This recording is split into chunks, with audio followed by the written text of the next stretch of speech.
Valores del Campo, una visión de la realidad argentina. Conducción, Fernando Estrada. Con la tarjeta Procampo de Banco Provincia, disfruta de grandes beneficios. En los remates de Hacienda, en la compra de combustibles, agroquímicos, fertilizantes y muchos más. Adquirila con mínimos requisitos, a tasas especiales y con la mejor financiación. Banco Provincia, el banco de las y los bonaerenses. En OMINT cumplimos 55 años, en los que siempre fuimos renovando nuestros servicios, porque para cuidar tu salud no podemos quedarnos en el tiempo. OMINT, experiencia para lo que sigue. Superintendencia de Servicios de Salud, órgano de control de las empresas de medicina prepaga, www.sssalud.gov.ar, 0800-227-2583, Registro Nacional de Entidades de Medicina Prepaga número 1336. Baja el colesterol.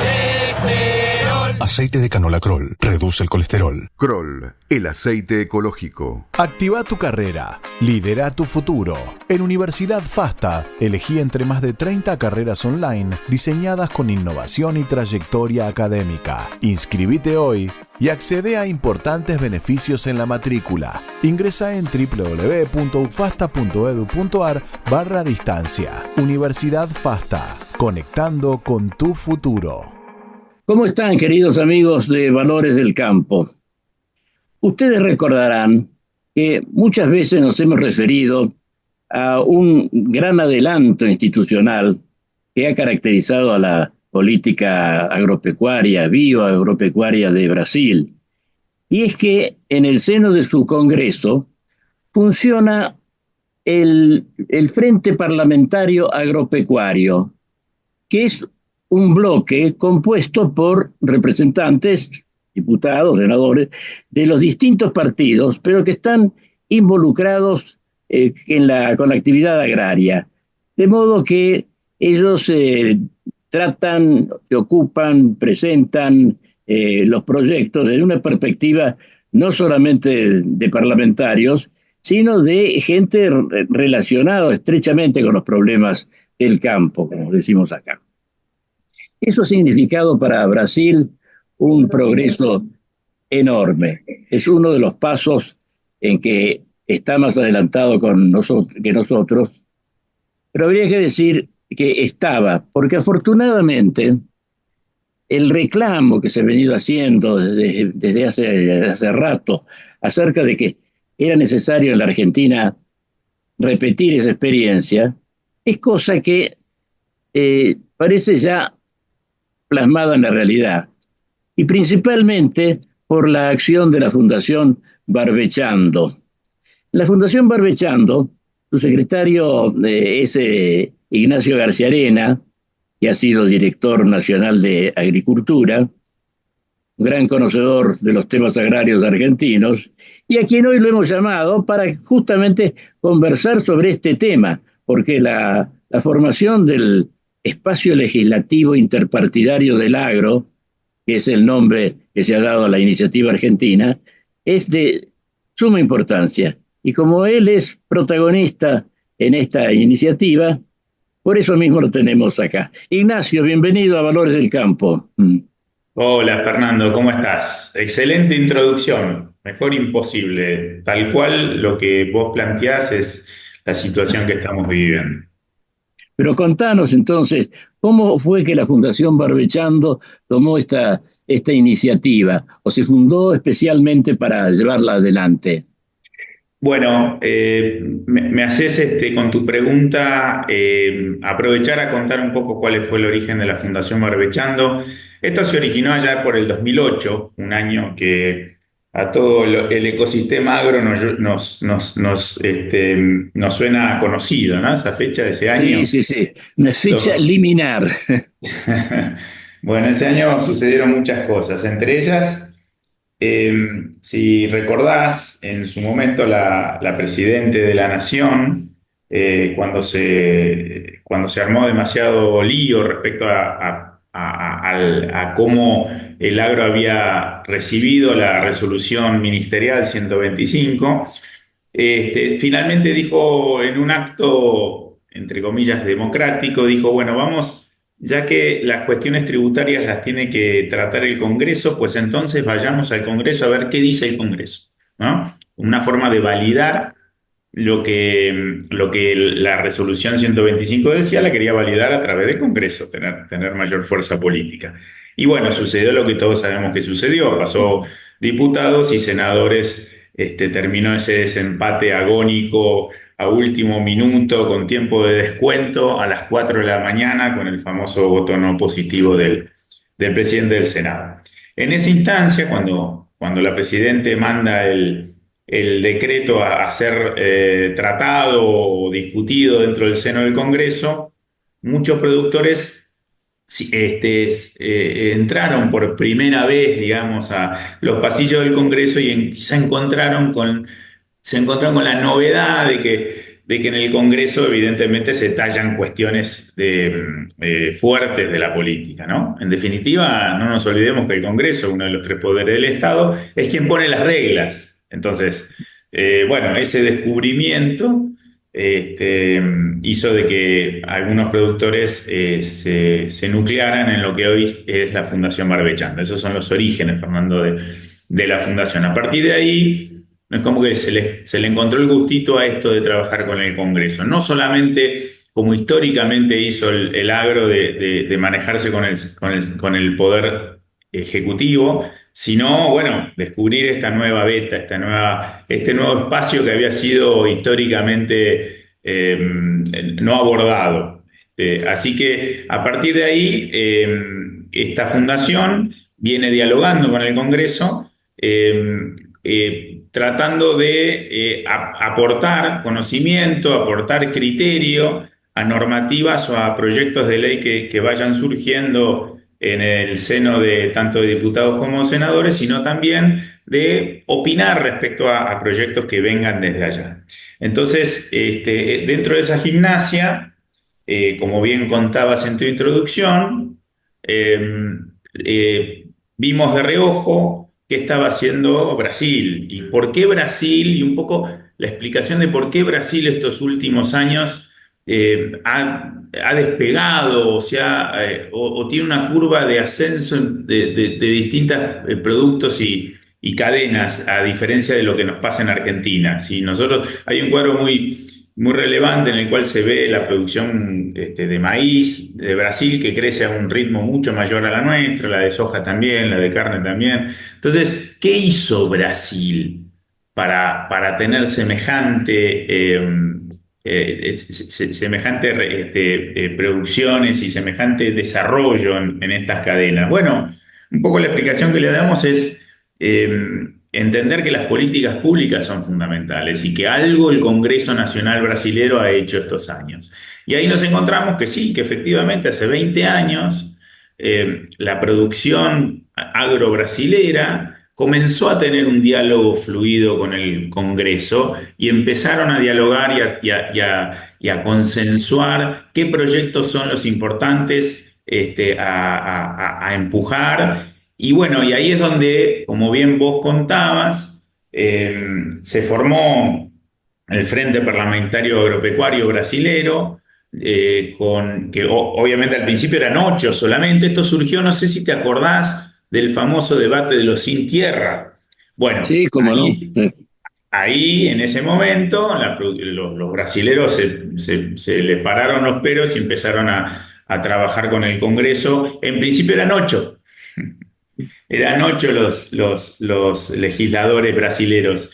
Y hoy hay, acá tengo el dato, son de diputados como 318, de un total de 513 diputados, y senadores, de los 81 senadores brasileños, 50 son los que conforman este Frente Parlamentario Agropecuario. Bueno, obviamente sin querer copiar, pero sí en inspirarnos en el modelo brasilero, es que Barbechando comenzó a tener este diálogo más fluido con un frente, que no queremos llamarlo frente, por eso lo llamamos, como bien vos nos contabas, espacio legislativo interpartidario del agro. Es decir, interpartidario significa que están todos convocados, las ideologías, todos los espacios políticos. De hecho, hoy estamos trabajando desde Unión por la Patria hasta los libertarios, conformando ese espacio de diálogo que no solamente son los famosos agrodiputados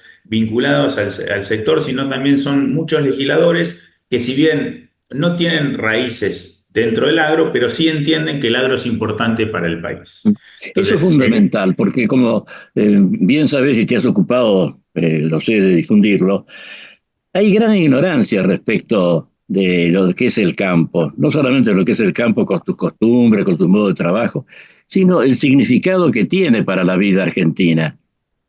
En las ciudades todavía hay la idea, como decía un premio Nobel, Borlaug, ¿no? La idea de que los alimentos crecen en los estantes de los supermercados. Es un poco burdo decir esto, ¿no? Pero con rasgo de caricatura corresponde a la realidad.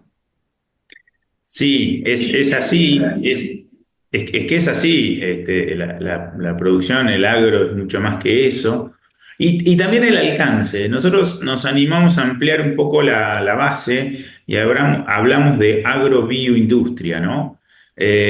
Por eso digo, no solamente estamos hablando de campo y de producción primaria, a la cual yo represento, yo participo, pero sino también al desarrollo de bioeconomías, al desarrollo industrial vinculado al agro, no solamente aguas abajo, sino también aguas arriba, es decir, nuestros proveedores.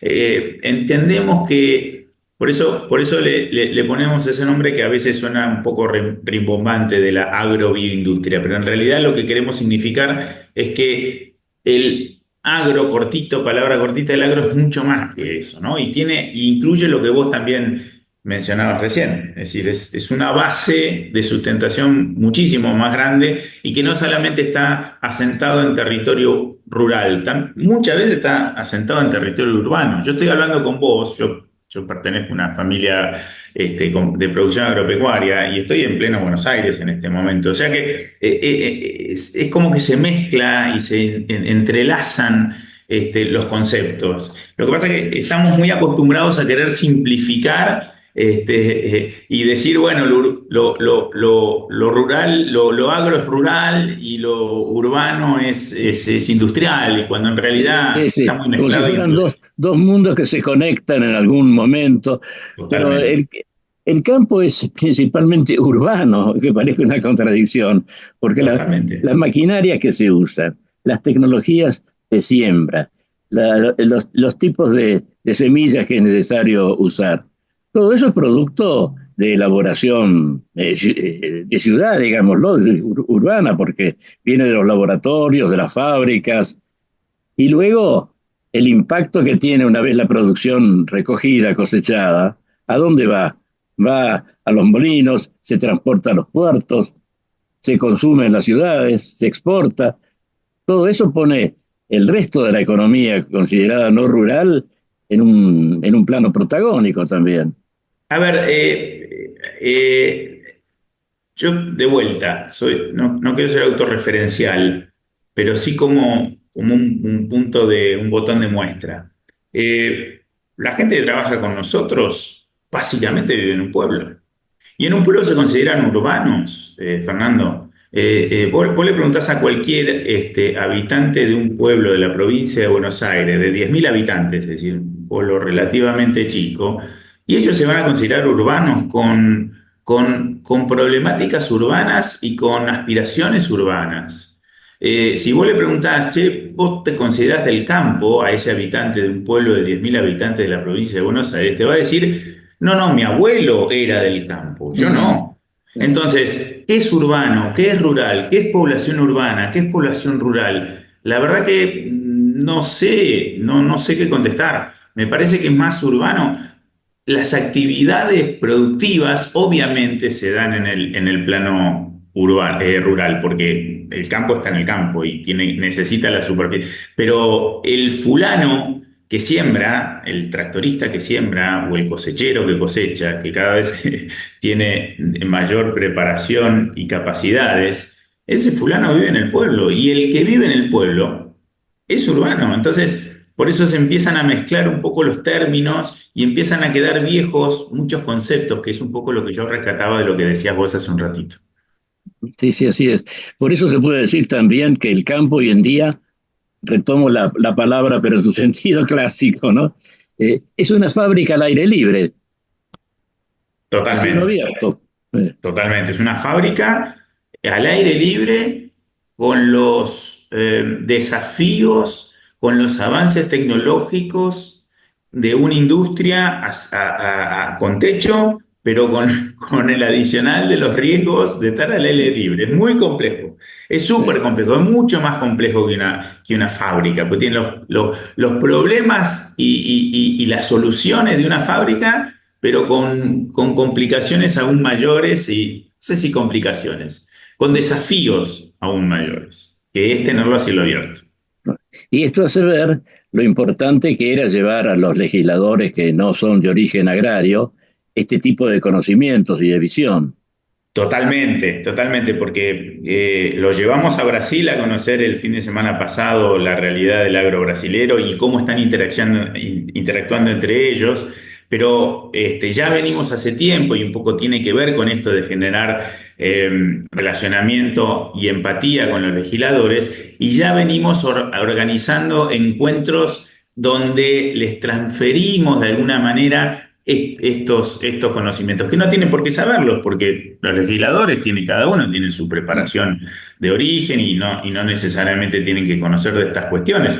Pero si entonces necesitamos que esos señores levanten la mano para votar normativas que nos competen a nosotros, ellos deberían tener nociones básicas. Entonces, si no la tienen de origen y nosotros pretendemos tener legisladores de calidad que sean responsables de las manos que levantan para opinar de lo que hacemos nosotros y nosotros no los preparamos, no los informamos, no les contamos lo que hacemos, entonces me parece que es pedirle peras al olmo. En cambio, si yo ese legislador de origen agro o no, decíamos, les llevo información de calidad, le muestro distintas campanas para que entiendan sobre distintos temas y de alguna manera lo estoy preparando para que cuando llegue el momento de votar alguna normativa que compete a nuestro sector, lo hagan con conocimiento de causa y preparados. Así que ese es un poco el desafío que tenemos desde Barbecho. Y que nació en aquella época, cuando los diálogos, digamos así, los diálogos y las pujas de 2008. Sí, sí, es elocuente, porque tal cual, acordémonos lo que fue ese año, fue bravísimo el ida y vuelta, ¿no? Y las chicanas, bueno, hubo de todo, ¿no? Pero un poco pasando en limpio y un poco el aprendizaje que tratamos de rescatar es ese, es decir, no nos quejemos cuando alguien opina algo que yo no me gusta. Si yo antes no traté de contarle, de hacerle el cuento. Lo que pasó en el 2008 fue que el campo estuvo en los medios nacionales y mucha gente se desayunó de muchas cuestiones referidas a lo que hacíamos, pero porque tuvimos la prensa. Bueno, entonces, eso es lo que... no nos quejemos cuando alguien opina distinto si es que yo no hice el intento de darle mi verdad o por lo menos información para que esté enterado. A mí me suena barbechando como espera también, ¿no? Porque cuando se pone un campo en barbecho se está a la espera de volver a sembrarlo. Y entonces lo que se hizo en ese momento, en 2008, al iniciar estas relaciones con los legisladores, quizás fue un acto de espera o de esperanza, ¿no? Y Sí, justificaría el nombre barbechando. Estamos está muy bien. esperando. Sí. Está muy bien lo que decís. Paciencia, tal vez, ¿no? Lo relacionaría con la paciencia con que uno hace un barbecho y espera que ese barbecho trabaje, como decir, trabaje en el control de malezas, trabaje juntando, tal vez recolectando humedad para el siguiente cultivo. Y en esa espera, y me agarro de tu concepto, es un poco eso, es sembrar. No es un barbecho sembrar, pero de alguna manera es trabajar o hacer trabajos pensando, esperando, teniendo paciencia hacia los resultados futuros. Mirá, una paradoja. Nosotros hacemos este trabajo con legisladores, pero por cuestiones prácticas, estos legisladores se van renovando, porque por Constitución Nacional los senadores se van renovando de a tercios y los diputados de a mitades cada 2 años. Entonces, esto es, imagínate, es un trabajo permanente, porque encima Sí. nos van cambiando los actores, así que esto vamos a tener trabajo de por vida con esto, Fernando. Es un desafío enorme. De todos modos, es un trabajo de educación para la gente que sigue en la política, que es lo que sucede habitualmente en estos casos. Totalmente, totalmente, y lo hacemos con gusto sabiendo que además existe, a ver, ya está pasando que legisladores que ya conocen nuestro trabajo y entienden a lo que vamos, hablan con otros para transmitirles, mirá lo que está pasando con esta institución, que trata de juntar, porque por el otro lado, que no lo dijimos y está bien aclararlo, Barbechando es el que nuclea, por un lado, los legisladores y por el otro lado, a instituciones del sector agropecuario. Para que vengan a dialogar, es como un reloj de arena, donde el centro es Barbechando, que coordina simplemente. En ese núcleo de instituciones que trabajamos, hoy están las 4 cadenas: Argentrigo, Maizar, Asajín y Alsoja. Hay 2 instituciones técnicas como Acrea y Apresid, más otra más que FADA, más Asociación de Semilleros, más una de las gremiales que es Coninagro. Al viaje de Brasil de la semana pasada, de Brasilia, que fuimos con 23 legisladores, también nos acompañó Sociedad Rural Argentina y también nos acompañó la Federación Agraria. O sea, 3 de las 4 gremiales de la mesa de enlace, más las 4 cadenas. Es decir, estamos tratando de que ese núcleo de instituciones sean los quienes le hablen a la política. No somos solamente un grupito de productores nomás, sino que tratamos de que sea por eso eso de la agroindustria, ¿no? Que hablábamos hoy más temprano. La agroindustria le habla a los legisladores, que son los que ponen las reglas, digamos. Esa es un poco la clave nuestra. ¿Y este espacio legislativo es todavía un ensayo o ya tiene una constitución propiamente dicha? No tiene una constitución formal, porque no habría por qué tenerla, porque en realidad No por tiene eso por la qué, palabra ¿no? espacio trata de ser descriptivo de esto, ¿no? Sí hay voluntades de un montón de legisladores que, si hoy me apurás, está en el orden de los 52 o 53 entre diputados y senadores. Arrancamos por muy poquitos y ya estamos en esa cantidad. Pero a la larga entendemos que eso, yo creo que la proyección es ir aumentando. No se va a formalizar porque no hay cómo formalizarlo, porque en realidad es un espacio abierto de quien quiera participar y el que no. Por lo tanto, ya te digo, hoy son esas las dimensiones que estamos manejando y aspiramos a que más voluntades se vayan sumando. Y simultáneo con esta reunión que hubo en Brasil, fue decir que se llevaron ustedes, se llevó la fundación, por decir así, a los legisladores a conocer a sus colegas brasileros. Pero hubo también la concurrencia a la primera cumbre sudamericana agroglobal. ¿En qué consistió?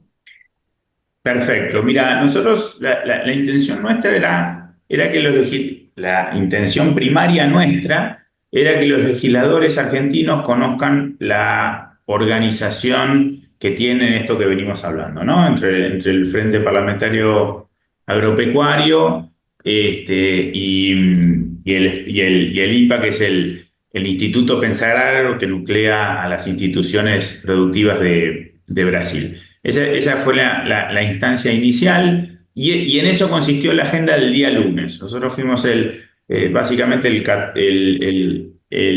los días, el lunes y martes pasado. El lunes la agenda fue esta que te estoy mencionando, de conocimiento, de intercambio.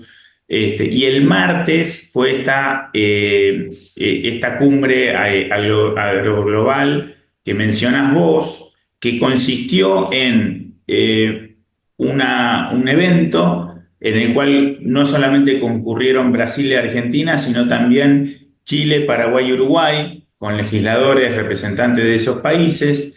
De alguna manera, para empezar, esto fue una propuesta de Brasil y la vimos con muy buenos ojos. Obviamente lo charlamos con nuestros legisladores y estuvieron muy de acuerdo en participar de esa cumbre en el cual legisladores de estos distintos países de Sudamérica dialogan entre sí, tratando cuestiones comunes a nivel regional. Y fue maravilloso, porque pudimos ponernos de acuerdo sobre, primero, qué significa cómo estamos produciendo en estos países, qué significa el sistema productivo agropecuario sudamericano. ¿Es lo mismo lo que hace Brasil que lo hace Argentina, Chile, Uruguay o Paraguay? Bueno, encontramos de que estamos bastante en sintonía, más allá de las diferencias propias de cada país, pero en realidad somos una zona donde exportamos alimentos porque producimos más de lo que nosotros consumimos. Entonces, estamos en una situación parecida. Los desafíos son bastante parecidos. Es decir, hoy tenemos la presión de Europa por ponerse al frente de toda una movida ambiental y de alguna manera viene con un mensaje hacia Sudamérica. Bueno, che, pongámonos de acuerdo, sepamos que esto existe, ¿cómo nos vamos a plantar frente a eso? Bueno, esto fue una primera aproximación desde lo legislativo, desde los legisladores de todos estos países, a decir, che, estamos de acuerdo que estamos, no sé si recibiendo, siendo atacados, pero por lo menos estamos siendo cuestionados, está siendo cuestionado nuestro sistema de producción. ¿Es así? ¿Estamos mal? ¿O en realidad debemos mostrar nuestra forma y salir a contarle al mundo y a Europa particularmente que nuestro sistema productivo, si bien es mejorable, no es tan malo como lo dicen? Bueno, esto fue un primer avance y en esa agenda del día martes fue donde se trató. Pero además lo que se dice que nuestro sistema no es tan malo. Comparado con la huella de carbono que deja la producción europea, lo nuestro es un cuento de hadas casi, porque es muchísimas veces inferior. Bueno, esa es una de las realidades que tratamos de mostrar, ¿no? Es decir, bueno, a ver, tenemos para mejorar muchas cosas, sí, es cierto, pero no nos dejemos, no nos dejemos avasallar o apurar por un planteo que entendemos. Europa está en una situación complicada porque encima vos tenés un doble mensaje. Por un lado, lo que te dice la Unión Europea como conjunto, desde Bruselas. Y otra cosa, lo que te cuentan los países miembros de manera separada, que son distintos. Son distintos mensajes y distintos discursos. Entonces, no terminamos de entender. Entonces, sepamos leer entre líneas y ver por dónde va la cosa. Entonces, primero y principal, lo que dijimos entre estos países. ¿Estamos de acuerdo que nuestro sistema productivo es viable? Sí, estamos de acuerdo. ¿Es perfectible? Sí. ¿Estamos haciendo las cosas mal? No, no tanto. Bueno, abordémoslo primero desde los temas en los cuales estamos de acuerdo. Bueno, en todo eso consistió entonces esta cumbre. Y para seguir, por supuesto, para proyectar nuevos encuentros el año que viene y en los que vienen, en los años que vengan. Claro. Además, me parece que llegó en un momento muy oportuno esta coincidencia, la visita al foro, la participación en el foro global y el encuentro de legisladores argentinos y brasileños, porque el Mercosur como tal es una región importantísima hoy en día para la producción de alimentos en el mundo. Y Europa está como de alguna manera menoscabando esa unidad.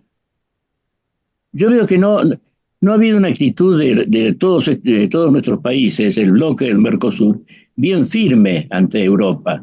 Decirle, bueno, no, esto no puede ser, estas exigencias de la deforestación al año 2020, que son imposibles en muchos casos de comprobar, esto no, nadie de esta región lo va a admitir. Es un momento de conflicto, digamos las palabras como son. Bueno, Sí, es cierto, y te agrego un detalle más, que si bien lo estamos pensando vos y yo, no lo dijimos. Esto está también inserto en la etapa decisiva de si el acuerdo Unión Europea-Mercosur se termina aprobando o no. Parece que hay ciertas intenciones, pero sí, esto hace ruido por todos lados y salir a posicionarse, más allá que los ejecutivos a través de las cancillerías salgan a mencionarlo o no, que los legisladores de estos países salgan a tomar posición y nos parecía importante, porque en definitiva son otros los poderes de los estados de este barrio, digamos, de esta región. Entonces, también está, y quería mencionarlo y subrayarlo, Fernando, el tema del acuerdo Unión Europea-Mercosur, que también está a la espera de la aprobación definitiva, y donde recordemos, cuando sea aprobado por los ejecutivos, pues entonces los ejecutivos se tienen que dar vuelta y pedir al Congreso que lo ratifique. O sea que qué mejor que ya ir preparando a los legisladores para esa instancia, ¿no? Y en este viaje te agrego un dato, entiendo que vos lo tenés claro, pero en la preparación al viaje, desde Barbechando, junto con las instituciones del Comité Ejecutivo ABI, que son todas estas otras instituciones que te mencioné, fuimos organizando reuniones informativas a los legisladores para ir instruyéndolos sobre la exposición del Poder Ejecutivo también. Es decir, tuvimos reuniones con la Subsecretaría de Mercados de Agricultura, estuvimos reunidos con Cancillería, estuvimos reunidos con GPS, a quienes vos tanto conocés, que de alguna manera nos fueron instruyendo a los legisladores y a nosotros sobre las posiciones argentinas de distintos temas. O sea que no fuimos en babia, como se dice, sino que fuimos Sí, claro que no. bastante preparados. Sí, sí, sí. Además, para los legisladores, no solamente es una fuente de información para estos temas que hemos estado hablando ahora, sino que se proyecta sobre otros muchos. La ley de bosques, por ejemplo, que cada tanto se quiere corregir porque es insuficiente, según muchos expertos. Tiene que ver, está involucrada también en este otro gran problema de la seguridad alimentaria. La seguridad energética, sin duda que por una cantidad de cosas, la huella de carbono, entre otras, también está vinculada a la industria alimentaria.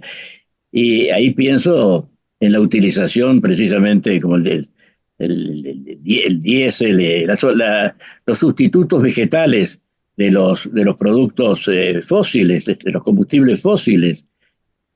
Este tipo de conocimientos ampliados que van a tener los legisladores les van a permitir legislar precisamente en otras materias que quizás no las ven próximas, pero que están íntimamente vinculadas a la agrobioindustria.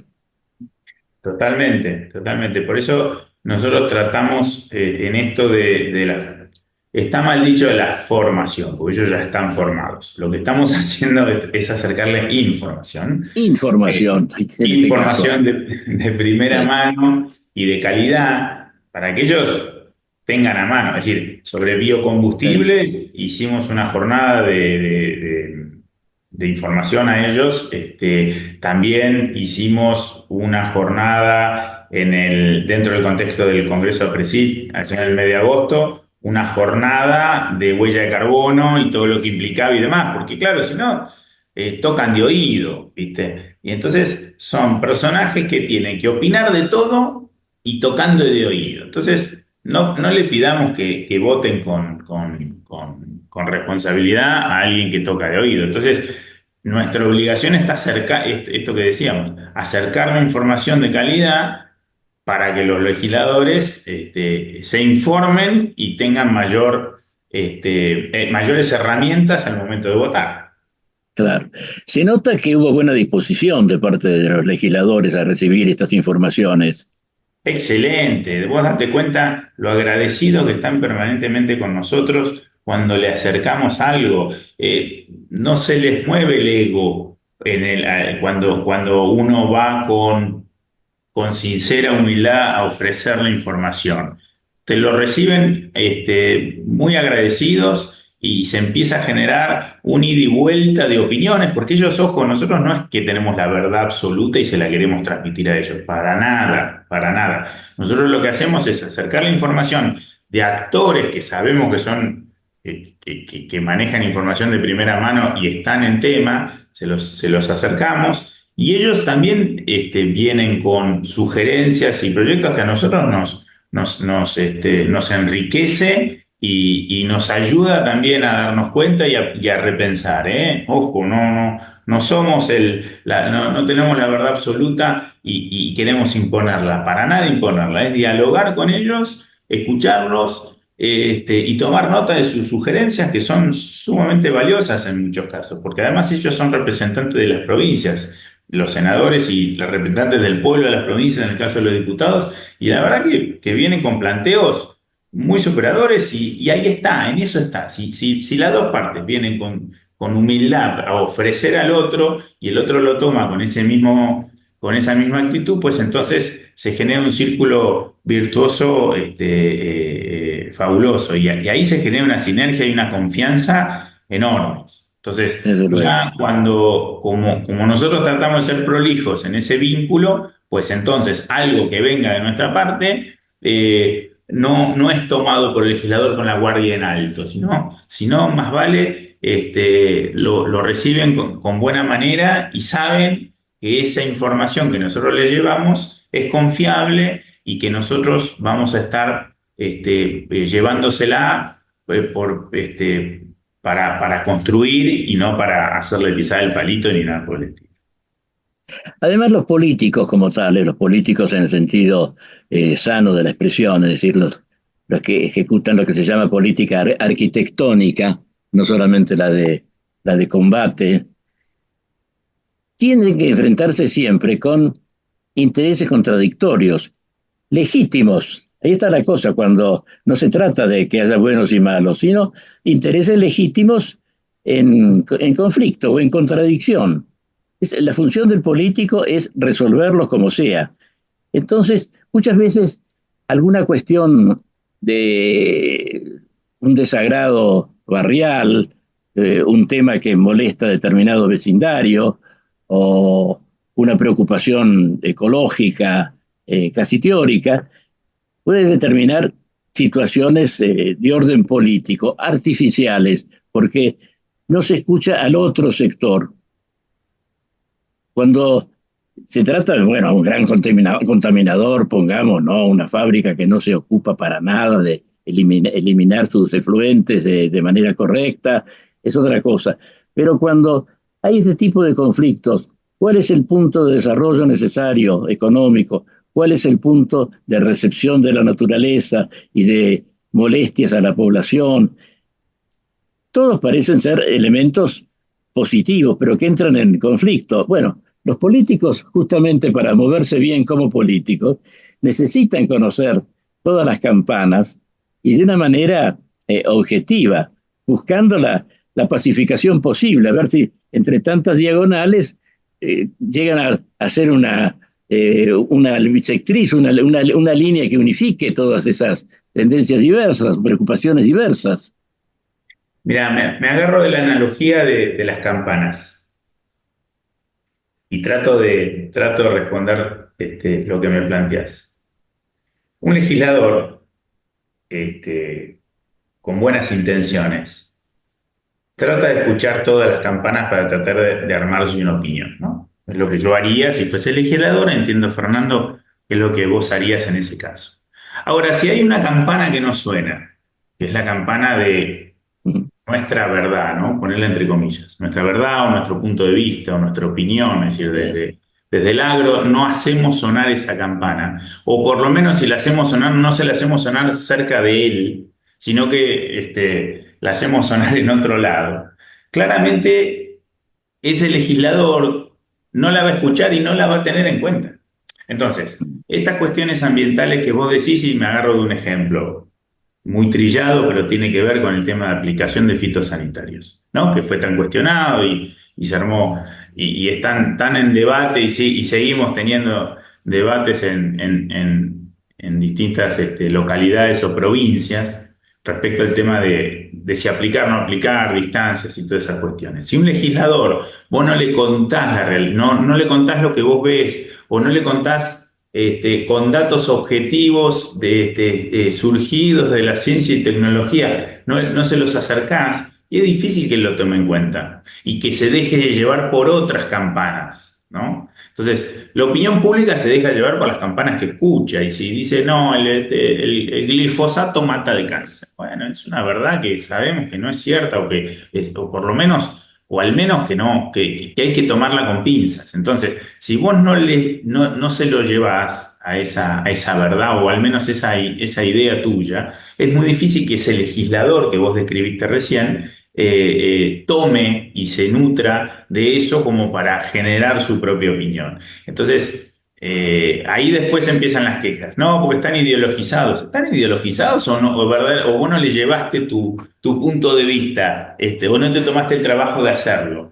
Bueno, un poco lo que tratamos con esta movida es romper con eso y decir, no, pará. Puede haber gente que se ideologiza y se cierra, ¿no? Con ese casco de las ideologías y no te escucha, ¿no? Eso puede suceder y sucede, pero no es la gran mayoría.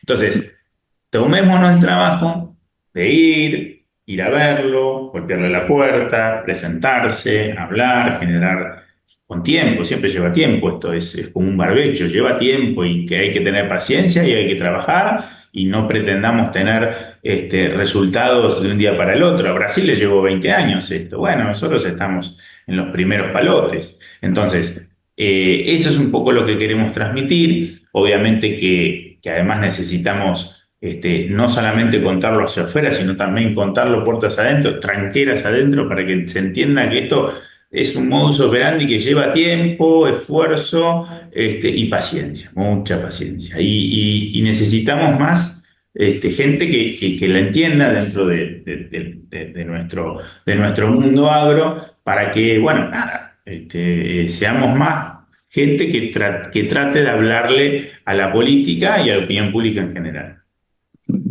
Además, pienso en los políticos, ¿no? Los políticos necesitan hacer propuestas también, propuestas superadoras de situaciones anómalas del país, malas.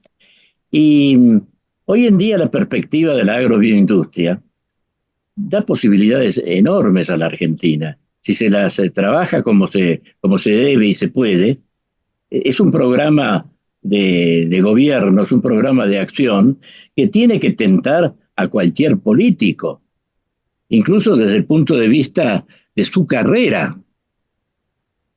Bueno, yo entiendo, comparto y entiendo que es como decís vos, y cada vez se va complejizando más, porque lo que en un momento dado, y no hace mucho, era soja RR y glifosato y se acabó, ¿no? Se había simplificado muchísimo el sistema productivo, estoy hablando de hace ya 30 años. Sí. Bueno, el tema de malezas resistentes y el tema y muchas otras cuestiones, el tema de la fertilidad de los suelos y demás, nos hizo volver un poco a revisar los números de los libros de agronomía y empezó a demandarnos más cabeza en eso de decir, che, pará, no es tan fácil esto, no es una receta fácil de llevar esto de producir. Implica, bueno, mucho más estudio, mucho más investigación y desarrollo. Bueno, y ahí empezaron a surgir no solamente la siembra directa, sino también el manejo de cultivo de servicio, el manejo integrado de plagas, la ambientación de los lotes, la aplicación selectiva, en fin, todas estas tecnologías, por lo menos desde lo productivo, ¿no? Y desde los otros actores de la agroindustria, que son los proveedores de tecnología y aguas abajo, lo que es el desarrollo de las industrias de procesamiento y demás, bueno, ni hablar, ¿no? Entonces, se va complejizando como entendemos que se va complejizando la vida de otros sectores, y eso sí, demanda mayor capacidad de entendimiento a los actores que juegan. Y entre esos actores que juegan estamos los dirigentes, estamos los productores y están los legisladores. Y ahí entra entonces ese análisis que vos hacías recién.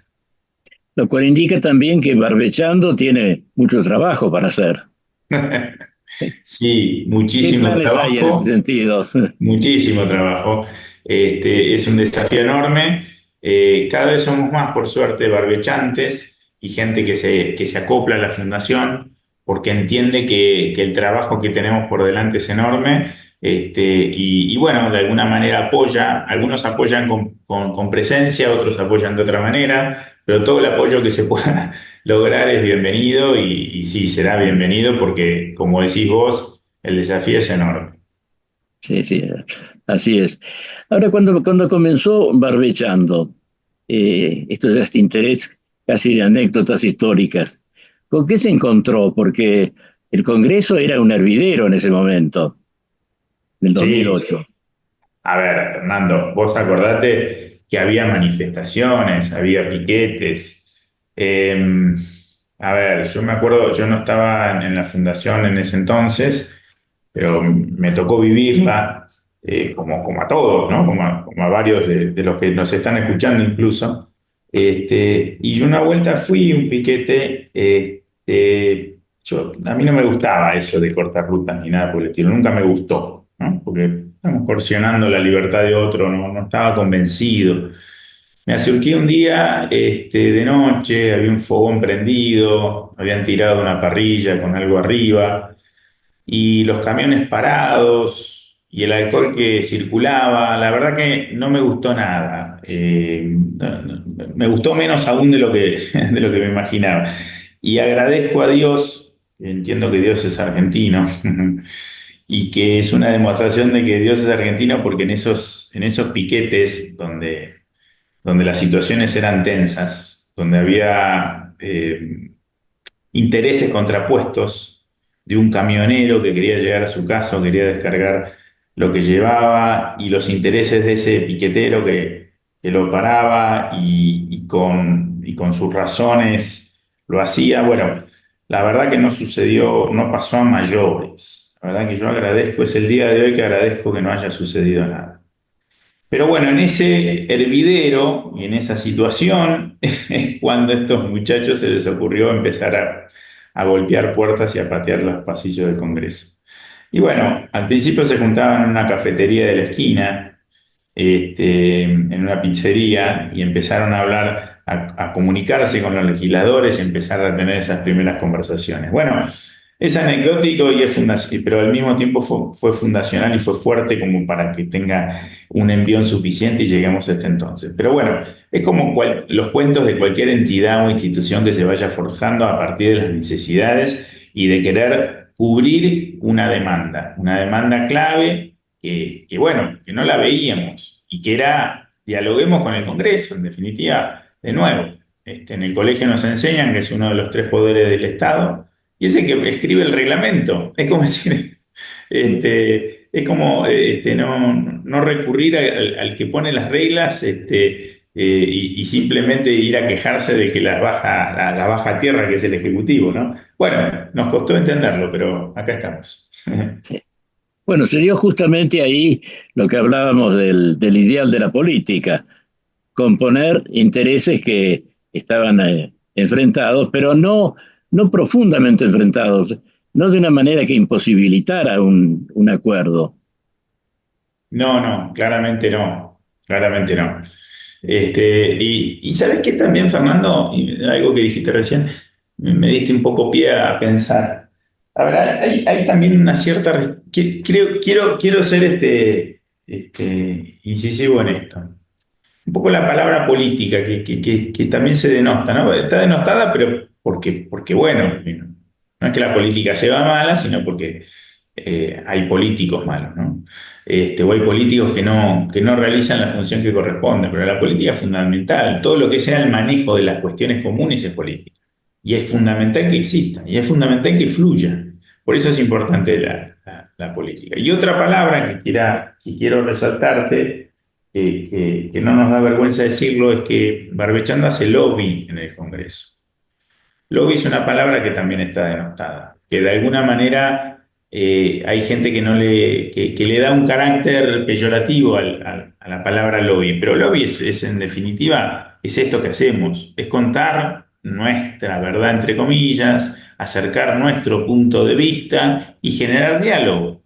Y si, no y si por no hacer lobby, porque consideras que eso es una práctica mala, bueno, ¿qué te queda? Nada, quédate en tu casa y se seguirán escuchando otras campanas. Si vos querés que se escuche tu campana, volviendo a la analogía de las campanas, pues entonces hacer lobby responde a eso.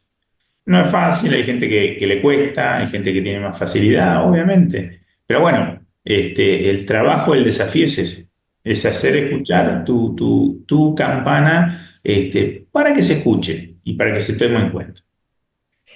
Y vos y tus acompañantes en esta cruzada conocen bien el itinerario del modelo brasilero, ¿no? Del foro brasilero. ¿Cómo dijiste que hace 20 años están en funcionamiento? Eh, pero ¿cómo nació eso? ¿Una iniciativa del mismo gobierno brasilero o fue una iniciativa como la de acá, como la de No, Barbechando? fueron las instituciones del agro que, ya te digo, un poco la historia que cuentan ellos fue a partir del movimiento Sin Tierra, que yo me acuerdo perfecto, hace varios años, Sí, y en realidad, Juliao era el caudillo de aquel movimiento. Sí.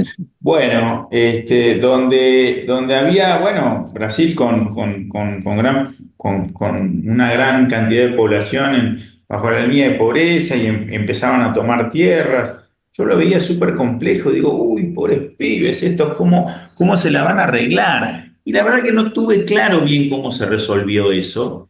Y ahora cuando nos acercamos y nos cuentan, allá fue hace 20 años cuando los movimientos sin tierra empezaron a tomar impulso. Fue una reacción que tuvo el sector productivo brasilero de empezar a organizarse. Y claro, ¿cómo terminó? Terminó de esta manera.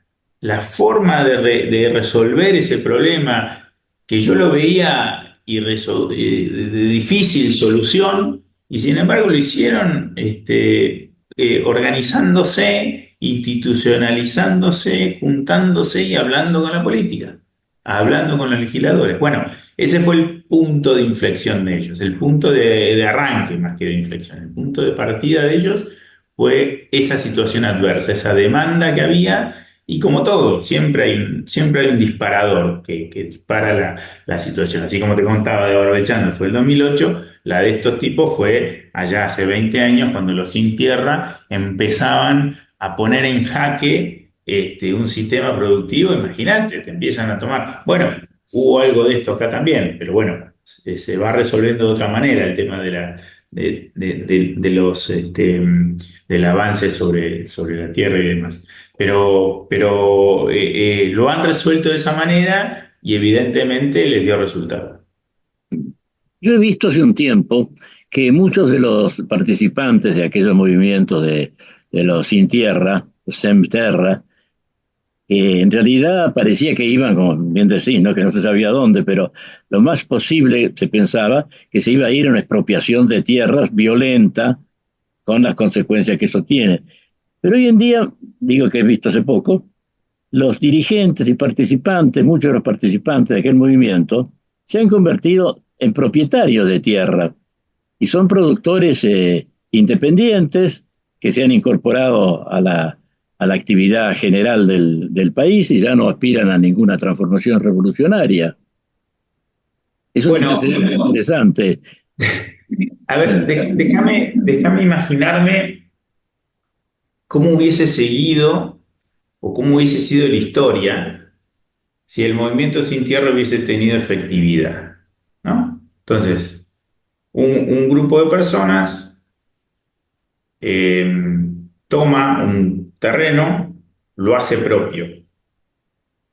Y después es de ellos, es de esa persona que tomó el terreno, y esa persona que tomó el terreno se hace vieja, se muere, y de a quién le queda el terreno. En fin, necesariamente, si el marco regulatorio funciona, eso en definitiva se tiene que terminar ordenando, porque el Estado de Derecho lo demanda de esa manera. Entonces, es casi como natural esto que describís, que termine sucediendo de que terminen siendo propietarios, y que sí, que si no queda otra. El tema es cómo se hacen de ese terreno, es decir, si lo hacen de manera legal o ilegal, ¿no? Si por la fuerza o lo que sea, porque una vez que ya termina siendo de manera ilegal o por la fuerza propietario de un terreno, después, ¿qué ley le aplica a él como dueño? ¿No? También él va a exigir el Estado de Derecho, por lo tanto va a exigir el Estado de Derecho que él no respetó en un primer momento. No sé, me parece que necesariamente termina ordenándose, no obstante, no obstante. Pero bueno, no deja de ser una situación anárquica y de difícil manejo en el momento, pero a la larga entiendo que el Estado de Derecho termina imponiéndose, ¿no? Sí, es la naturaleza de los hechos que termina prevaleciendo. Tal cual, tal cual. En realidad, como precedente era bastante dramático en Brasil. Hechos más dramáticos que los que han pasado acá. El 2008, por supuesto, lo recordamos con bastante desagrado, pero no tuvo la magnitud de esos antecedentes brasileros. Hace ver que esta tarea puede tener muy buenos resultados. Yo creo que sí. Yo veo que tu entusiasmo, tu lucidez presentando estos temas es bueno, inspiradora de esperanza para los ciudadanos comunes, ¿no? Por eso me alegra mucho este éxito de Barbechando. Bueno, gracias, Fernando. Para hacer un éxito tiene que prosperar, seguir en el tiempo. Vamos a ver qué dice la historia, pero sí que tenemos un montón de trabajo por delante, y está bien planteado y está bien recibido. Y si bien hemos tenido buena recepción, no deja de demandar paciencia y no alocarnos a querer avanzar más rápido que los tiempos, que lo que los tiempos demandan. Entonces, de vuelta, esto que decías vos al principio, esto de remitirse a lo que un barbecho significa. Un barbecho significa hacer los trabajos en tiempo y forma y saber esperar, saber tener paciencia y esperar los resultados. Eso es un poco el espíritu con que enfrentamos esto que viene. Fue muchísimo lo del viaje a Brasil, representó mucho. Ahí quedaron muy entusiasmados tanto los legisladores que viajaron como los que no pudieron viajar, porque esa es otra, Fernando. Hay muchos legisladores que por una cuestión de capacidad nuestra no pudieron subirse al avión. Y tuvimos que pedir disculpas a quienes de que solo elegimos a unos pocos y no pudieron subirse todos los que querían. Eso demuestra que hay interés y que evidentemente estamos haciendo las cosas bien para que haya más legisladores que se quieran sumar. Y del lado de la comunidad agroindustrial también hubo gente que se lamentó no poder acompañarnos en este viaje, pero que sí sabemos que van a estar acompañándonos en esto que viene. Entonces, el desafío es gigante y el compromiso que nos exige la comunidad agro es enorme. Y bueno, tenemos que tener la cabeza fría y el corazón caliente, ¿no? Como para poder seguir en esta empresa. Bueno, Ignacio, mis felicitaciones y la de todos nuestros oyentes. Y te agradezco mucho tu participación. Vos sabés que acá tenés abierto el programa para contribuir a esta gran iniciativa cada vez que sea necesario. Así que muchas gracias de nuevo, Ignacio. Fernando, un placer hablar con vos, sinceramente un placer, me sentí muy cómodo. Dale, te tomo el ofrecimiento de poder participar cuando tengamos algo para contar, ¿eh? Y siempre a disposición. Siempre tendrán algo para contar, evidentemente. Hoy hemos estado con Ignacio García Arena, secretario de la Fundación Barbechando. Y nosotros nos encontraremos en la próxima edición de Valores del Campo la semana que viene. Hasta entonces. Con la tarjeta Procampo de Banco Provincia, disfruta de grandes beneficios. En los remates de Hacienda, en la compra de combustibles, agroquímicos, fertilizantes y muchos más. Adquirila con mínimos requisitos, a tasas especiales y con la mejor financiación. Banco Provincia, el banco de las y los bonaerenses. En Omint cumplimos 55 años, en los que siempre fuimos renovando nuestros servicios, porque para cuidar tu salud no podemos quedarnos en el tiempo. Omint, experiencia para lo que sigue. Superintendencia de Servicios de Salud, órgano de control de las empresas de medicina prepaga, www.sssalud.gov.ar, 0800-227-2583, Registro Nacional de Entidades de Medicina Prepaga número 1336. Kroll, baja el colesterol. Aceite de canola Kroll reduce el colesterol. Kroll, el aceite ecológico. Activa tu carrera. Lidera tu futuro.